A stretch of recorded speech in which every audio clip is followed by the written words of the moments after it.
السلام علیکم ورحمۃ اللہ وبرکاتہ۔ امید ہے اللہ کے فضل و کرم سے تمام دیکھنے والے ناظرین خیر و عافیت سے ہوں گے۔ اللہ تعالیٰ تمام ناظرین کو خیر و عافیت سے رکھے، دنیا جہاں کی خوشیاں عطا فرمائے، آمین۔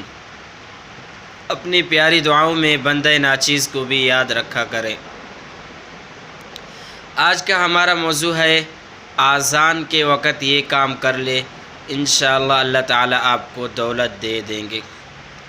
جی ہاں میرے دوستوں، جس طرح آپ کو میں ایک دنیا کی مثال دیتا ہوں، اگر کسی والد کے 2-3 بیٹے ہیں، ان میں سے جن بیٹے سے وہ زیادہ محبت کرتے ہیں، اگر آپ کا ان کے ساتھ آنا جانا اور لین دین ہوگا تو ان کے والد بھی آپ سے محبت کریں گے۔ اب یہاں پر میں آپ کو مثال سمجھانا چاہ رہا ہوں۔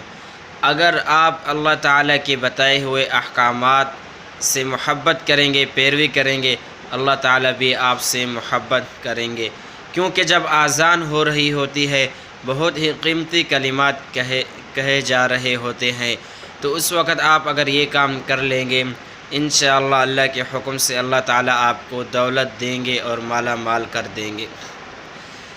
ویڈیو اور بتانے سے پہلے وظیفے کو، اگر ہمارے چینل پر آپ نئے ہیں، ابھی تک سبسکرائب نہیں کیا، جلدی سے سبسکرائب کر کے بیل آئیکن کے بٹن کو پریس کریں تاکہ ہر نئی آنے والی ویڈیو آپ تک پہنچ سکے۔ میرے دوستوں، جب اذان ہو رہی ہو آپ بالکل خاموش ہو جائیں، اگرچہ کسی محفل میں کیوں نہ ہو، اس محفل والے سے صرف اتنا ہی کہہ دیں جس کی اذان ہو رہی ہے، جو کلمات ہیں وہ میرا خالق و مالک ہے، کیا اس کی میں نافرمانی کر سکتا ہوں؟ ہرگز نہیں کر سکتا۔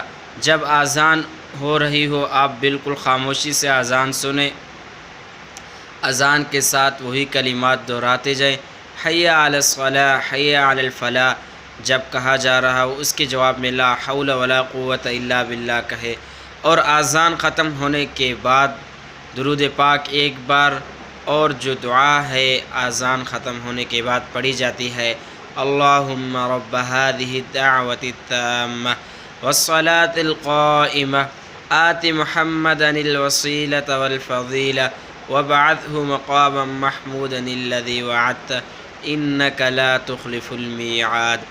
آپ نے یہ دعا پڑھ لینی ہے۔ اس کے بعد اگر موقع ملے تو اللہ تعالیٰ سے مانگ لے یا دل میں نیت کر لے، انشاءاللہ اللہ تعالیٰ آپ کو مالا مال کر دیں گے۔ یہ تھا ہمارا آج کا مختصر سا ویڈیو۔ اگر آپ کو اچھا لگے تو اسے اپنے دوستوں میں شیئر کر دیں، اور آج کے لیے اتنا ہی چاہتے ہیں اجازت۔ السلام علیکم ورحمۃ اللہ۔